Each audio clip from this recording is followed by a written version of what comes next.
you. India 1, Foxtrot flight. Foxtrot flight, India 1.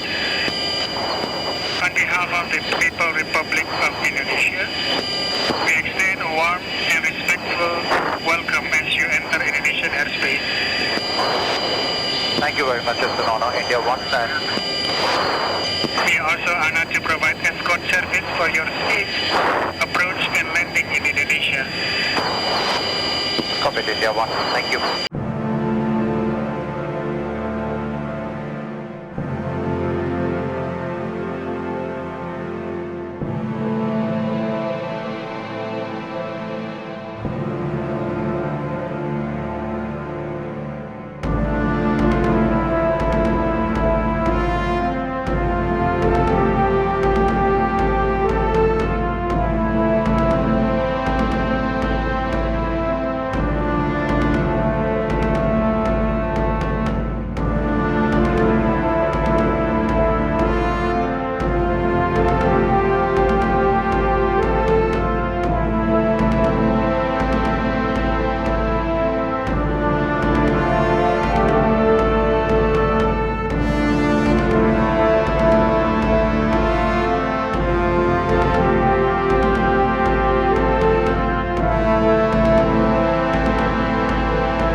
So this wing just finished, came home in May from a historic 11-month deployment. The wing logged nearly 12,000 launches across the deployment and over 5,500 flight hours in support of Operation Epic Fury alone. All of the great things that we've accomplished, you guys are the reason that we've been able to accomplish it, so thank you and welcome home. A little bit late, but welcome home. To the members of the Air Wing that just came home in May, what did the President of the United States ask you to do? Something very discreet and very specific. Number one, he asked you to ensure that we destroyed Iran's conventional military, and as we sit here today, their Navy is at the bottom of the ocean and they have no ability to project power like they did even 12 months ago. What else did he ask you to do? He asked you to destroy their nuclear program. And now, and trust me, I know because I look at the intelligence estimates, if you look at what our own intelligence says about their nuclear program, they are further away from developing a nuclear bomb than they have ever been since basically the last 20 or 30 years. And that is because of you and because of your hard work. And finally, what the President asks you to accomplish is to destroy the defense industrial base of that country, so that if they ever decided to rebuild their military, or if they ever decided to rebuild that nuclear program, they would be hard-pressed to do it. And you did that exactly as well. But today, as I sit here, there are people in this country who want you to just keep going and attack the President of the United States for using the leverage that you gave him to engage in negotiation.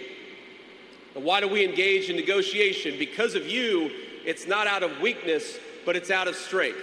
We dropped some bombs a couple of days ago. You know why? Because the Iranians were shooting at commercial ships. So we dropped some bombs, we applied some leverage, and we've had free commercial transit for the last 3 days. If the Iranians try to rebuild the nuclear program, the President's got options, again, because of you. If the Iranians try to threaten their neighbors or fund terrorism, we've got options, again, because of you. But what we must never do is drop bombs just for the sake of dropping bombs. And that is what the President will never ask you to do. He'll ask you to go to war, yes, but when he asks you to go to war, he'll tell you exactly what you're going for, and I think that is what you should expect out of your political leadership. Mengadili. 1. Menyatakan terdakwa Nadiem Anwar Makarim tidak terbukti secara sah dan meyakinkan bersalah melakukan tindak pidana sebagaimana dalam dakwaan primer. 2. Membebaskan terdakwa oleh karena itu dari dakwaan primer tersebut. 3. Menyatakan terdakwa Nadiem Anwar Makarim telah terbukti secara sah dan meyakinkan bersalah melakukan tindak pidana korupsi yang dilakukan secara bersama-sama sebagaimana dalam dakwaan subsidiar. 4. Menjatuhkan pidana kepada terdakwa oleh karena itu dengan pidana penjara selama 10 tahun dan pidana denda sejumlah 1 miliar yang harus dibayar dalam jangka waktu 1 bulan dan dapat diperpanjang untuk paling lama 1 bulan sejak putusan berkekuatan hukum tetap. 5. Menetapkan jika pidana denda tidak dibayar dalam jangka waktu yang telah ditentukan, kekayaan atau pendapatan terpidana dapat disita dan dilelang untuk melunasi pidana denda yang tidak dibayar, dan dalam hal hasil penyitaan dan pelelangan kekayaan atau pendapatan tidak cukup atau tidak memungkinkan untuk dilaksanakan, pidana denda yang tidak dibayar tersebut diganti dengan pidana penjara selama 190 hari. 6. Menjatuhkan pidana tambahan kepada terdakwa berupa pembayaran uang pengganti sebesar 809.597.125.000 rupiah dengan ketentuan apabila terdakwa tidak membayar uang pengganti paling lama dalam waktu 1 bulan sesudah putusan memperoleh kekuatan hukum tetap, maka harta benda terdakwa dapat disita oleh jaksa dan dilelang untuk menutupi uang pengganti tersebut, dan dalam hal terdakwa tidak mempunyai harta benda yang mencukupi untuk membayar uang pengganti, maka diganti dengan pidana penjara selama 5 tahun. 7. Menetapkan masa penangkapan dan penahanan yang telah dijalani terdakwa dikurangkan seluruhnya dari pidana yang dijatuhkan dengan ketentuan masa selama terdakwa berada dalam rumah tahanan negara diperhitungkan secara penuh, sedangkan masa selama terdakwa menjalani penahanan rumah sejak tanggal 12 Mei 2026 diperhitungkan sepertiga sesuai dengan ketentuan undang-undang. 8. Menetapkan terdakwa tetap ditahan. 9. Menetapkan barang bukti berupa barang bukti dokumen sebanyak 66 item sebagaimana tertuang dalam berkas perkara dipergunakan dalam perkara lain atas nama terdakwa juristan daftar pencarian orang. Barang bukti elektronik sebanyak 96 item sebagaimana terurai dalam berkas perkara dipergunakan dalam perkara lain atas nama tersangka juristan daftar pencarian orang. Barang bukti berupa uang dan seterusnya dirampas untuk negara. 10. Membebankan kepada terdakwa untuk membayar biaya perkara sebesar 7.500. Demikianlah diputuskan dalam sidang permusahan Majelis Hakim Pengadilan Tindak Pidana Korupsi Pengadilan Jakarta Pusat pada hari Selasa tanggal 23 Juni 2006 oleh Purwanto S. Abdullah SHMH selaku Ketua Majelis, Sunoto SHMH, Erusman SHMH, dan Hakim ad hoc Tindak Pidana Korupsi Mardiatos SHMKN, Andi Saputra SHMH masing-masing sebagai anggota, yang diucapkan dalam sidang terbuka untuk umum pada hari ini Selasa tanggal 30 Juni 2006 oleh Hakim Ketua dengan dampingi hakim anggota tersebut dibantu oleh Bobi Iskandar Dinata SHMH sebagai panitera pengganti, dihadiri oleh penuntut umum dari Kejaksaan Negeri Jakarta Pusat, terdakwa dengan didampingi para advokat atau penasihat hukumnya. Silakan duduk kembali.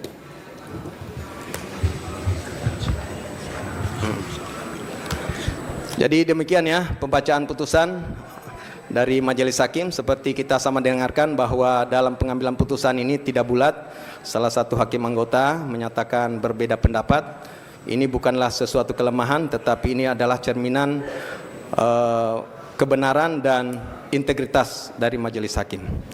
Demikian terhadap putusan yang telah kami jatuhkan, baik penuntut umum, advokat, dan terdakwa. mempunyai hak yang sama untuk melakukan upaya hukum jika tidak sependapat. Dan untuk putusan, di awal kami sampaikan bahwa putusan ini sudah lengkap dan akan kami serahkan besok, sudah bisa terupload untuk bisa diterima masing-masing pihak. Demikian untuk putusan hari ini nyatakan selesai dan ditutup.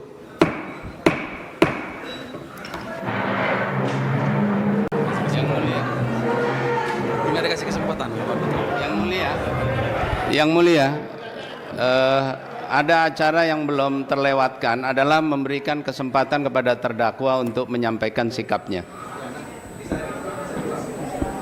Loh, kenapa mesti buru-buru Yang Mulia? Takut ya? Wah, gawat ini. Itu kan hak kita untuk menyatakan.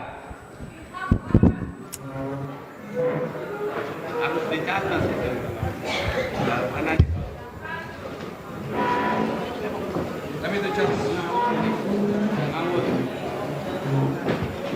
Jadi dari 100.000 peserta magang itu setelah 6 bulan 30% diantaranya itu langsung bekerja. Artinya apa? Nah, program ini juga merupakan jembatan nyata bagi mahasiswa yang baru lulus kuliah untuk dapat langsung bekerja dan langsung dapat memperoleh penghasilan. Mas Rizky, salah satu peserta magang yang sudah bekerja juga, dan tadi datang ke saya menceritakan bahwa saya adalah salah satu peserta magang dari penyangga Libangon. Kemudian sudah diterima bekerja. Memang orang biasa, sukses, ya kan? PR utama pemerintah yang dari tahun ke tahun terus-menerus ada itu salah satunya adalah bagaimana caranya adik-adik mahasiswa yang telah lulus khususnya S1 itu bisa langsung bekerja, kemudian mendapatkan penghasilan. Nah, untuk itu Bapak Presiden Prabowo melalui Pak Menaker beserta tim membentuk namanya Program Magang Nasional. Dan ini adalah sudah angkatan kedua. Tahun lalu sudah dilaksanakan tahun 2025. Nah, apa itu Program Magang Nasional? Sekaligus saya terangkan kembali lagi. Jadi intinya adalah satu, yang lulus kuliah, mahasiswa-mahasiswa yang sudah lulus kuliah, khususnya S1, itu bisa langsung magang bekerja selama 6 bulan. Kemudian mendapatkan penghasilan yang cukup signifikan. Itu di antara 3,5 sampai bahkan ada yang 6 juta rupiah per bulan. Tergantung dari lokasi mereka bekerja. Karena sesuai upah minimum kabupaten kota tempat mereka bekerja. Kemudian yang ketiga, diajari, dilatih oleh mentor-mentor di perusahaannya. Tahun lalu 100.000 lebih 2.000 peserta magang. Dan tahun ini insya Allah akan dibuka 150.000 peserta magang. Nah, menariknya apa? Menariknya dari data Pak Menaker, di tahun yang lalu itu 100.000 peserta magang, dari tentunya pelamarnya mencapai hampir 400.000 Pak ya. Nah, jadi dari 100.000 peserta magang itu setelah 6 bulan, 30% diantaranya itu langsung bekerja. Artinya apa? Nah, program ini juga merupakan jembatan nyata bagi mahasiswa yang baru lulus kuliah untuk dapat langsung bekerja dan langsung dapat memperoleh penghasilan. Ada tambahan juga, jadi selain dari mahasiswa yang baru lulus S1, tapi juga nanti ada beberapa yang dapat ikut program ini, yaitu dari profesi, kemudian dari saudara-saudara kita penyandang disabilitas. Jadi kalau yang sesuai data itu 30% dari 100.000 kemarin yang angkatan pertama itu langsung bekerja di perusahaan itu. Jadi sesuai data Kemenaker 30% sudah pasti langsung bekerja. Kemudian lebihnya, sisanya itu dalam waktu 2-3 bulan ini akan direkrut oleh perusahaan-perusahaan lainnya. Begitu kira-kira ya.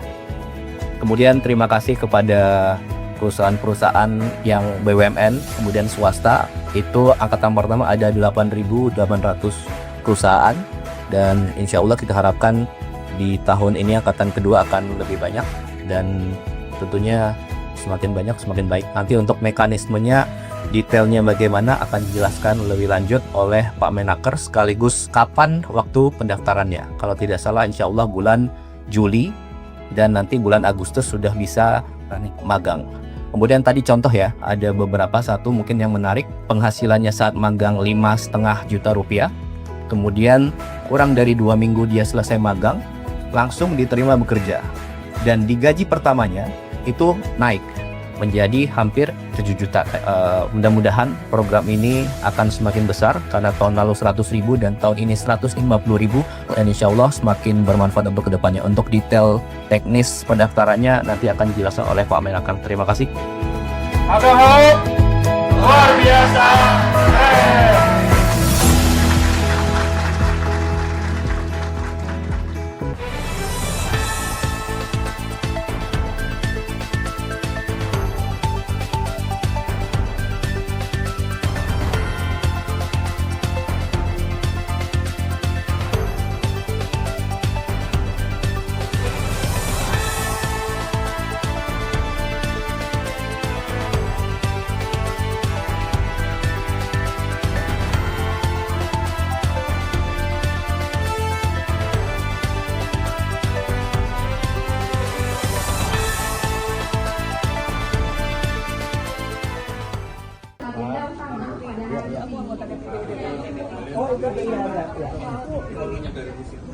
Oh jadi dong. Kemarin soalnya Dubes Rusia bilang belum dispesifikasikan, belum di Indonesia Pak, soal value segala macam.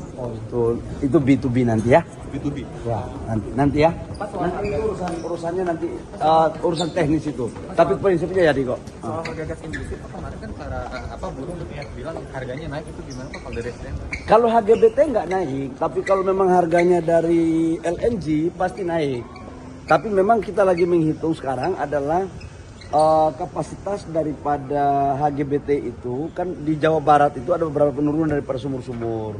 Saya sudah temui juga asosiasi, saya sudah temui juga buruh. Sekarang lagi saya mencari formulasi untuk bagaimana bisa memberikan harga terjangkau, tapi juga tidak bisa terlalu dengan harga yang mereka inginkan. Sekarang lagi kita mencari formulasi ya. Oke. Tapi kalau minyak mentah yang khusus itu Pertamina nanti Pak? Dibeli oleh negara, itu G2G ya, dibeli oleh negara ya. Oke. Donald Trump mengonfirmasi bahwa kesepakatan dengan Iran telah resmi ditandatangani. Pernyataan "It's signed" disampaikan di tengah sorotan dunia terhadap upaya mengakhiri ketegangan antara kedua negara. Kesepakatan ini disebut menjadi langkah penting menuju stabilitas kawasan Timur Tengah dan berpotensi memengaruhi pasar energi global. Meski rincian lengkapnya belum dipublikasikan, pengumuman tersebut langsung menarik perhatian komunitas internasional dan pelaku pasar di seluruh dunia. Tim redaksi Flash Media melaporkan. You signed the deal?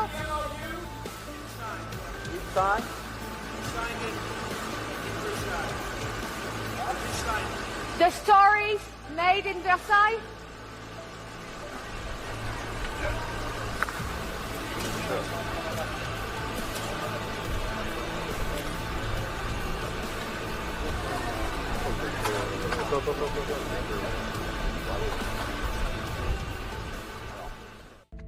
Donald Trump resmi menandatangani kesepakatan dengan Iran untuk mengakhiri konflik yang telah berlangsung selama berbulan-bulan. Penandatanganan dilakukan dalam jamuan makan malam bersama Presiden Prancis Emmanuel Macron di Istana Versailles. Kesepakatan ini menjadi langkah awal menuju negosiasi lebih lanjut terkait program nuklir Iran dan pembukaan kembali Selat Hormuz. Peristiwa tersebut langsung menjadi sorotan dunia karena dinilai berpotensi mengubah peta geopolitik dan pasar energi global. Tim redaksi Flash Media melaporkan. Bonjour. You've been clear, President Trump, the United States is not going to directly pay Iran, but the U.S. is going to let the Iranians start making billions of dollars, selling oil, accessing this reconstruction fund. Only if they're doing things right. Only if, Peter, only if, we're not doing anything. We're not putting up money. Only if they're doing things right. If they're doing things right, if people want to invest, they can invest. But they had this $300 million fund. It's only $300 billion fund. It's only if they're doing things right. Remember this also. When you talk about billions of dollars, they've had much more than $1 trillion worth of damage done. They got a long way. There'll be 15 to 20 years to rebuild what they have right now. So they have to behave themselves. If they're not behaving, they get hit again. You know, they'll be hit again because we can do it very easily. It's going to take a long way for them to build back their anti-aircraft stuff. It's going to take, and you know, the other thing I want to thank China, President Xi, I was with him, and he stayed neutral, totally neutral, and I appreciate it. And I want to thank Vladimir Putin. He was very neutral. They could have made it much more difficult for us. And I want to say it. You know, somebody would say, "Oh, that's terrible. He's thinking President Xi of China." Well, let me tell you, I had a long talk with him. You know, they have shoulder weapons to knock down airplanes. That it's not like the real deal, but they're accurate. They're fairly accurate. I said, I would really appreciate you're not giving or selling any of that stuff to Iran. And you know what? For the most part, he didn't. So I just want to thank them because they made it a lot better. Can you explain, though, what the difference is between giving Iran U.S. dollars and unfreezing U.S. dollars? Well, the unfreezing, that's an easy one to answer.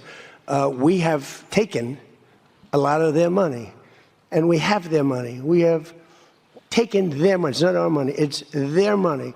And we froze it. At a certain point in time, I guess we're going to have to give it back. You know, if we didn't give it back, nobody would ever invest in the dollar again.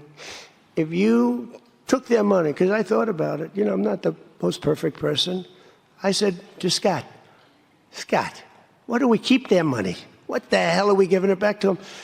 But, you know, people from lots of nations, some nations we don't agree with, they have their money. The dollar's become very strong under me.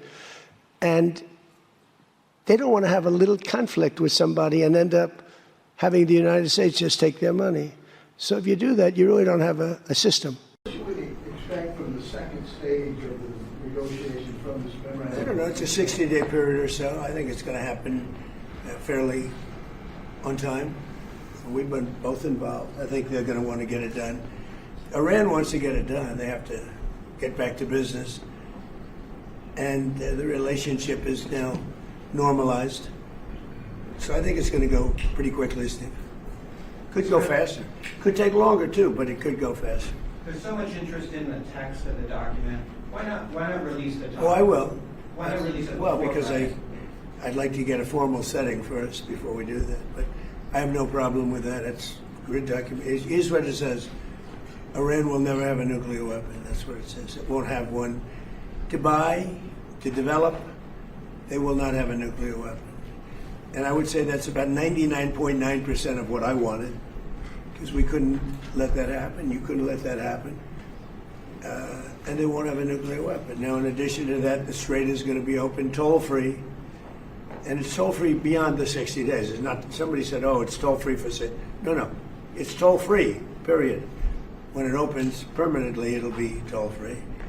I want to congratulate our Navy because the naval blockade was unbelievable. But I'll not only release it, I'll probably have a press conference and read it to you word by word so that the press covers it accurately. Because it's a very important document, and unlike Obama, who could have destroyed the Middle East with a horrible JCPOA, it is the worst agreement. That was a road to a nuclear weapon. Mine is a wall against a nuclear weapon. I mean, I see these people say, but we already had one. That was the worst. He paid a fortune for it. We paid nothing. We don't pay. There was some statement, we're going to spend $300 billion. No. We're not. We're allowed to go and invest if we wanted to someday in the future. We have no obligation whatsoever. It could be that Iran will turn out to be successful when they have oil. But if we left a week ago, just left, before the last two attacks, it would have taken them 20 years to rebuild Iran. So, but I'll go over the document with the media in a couple of days.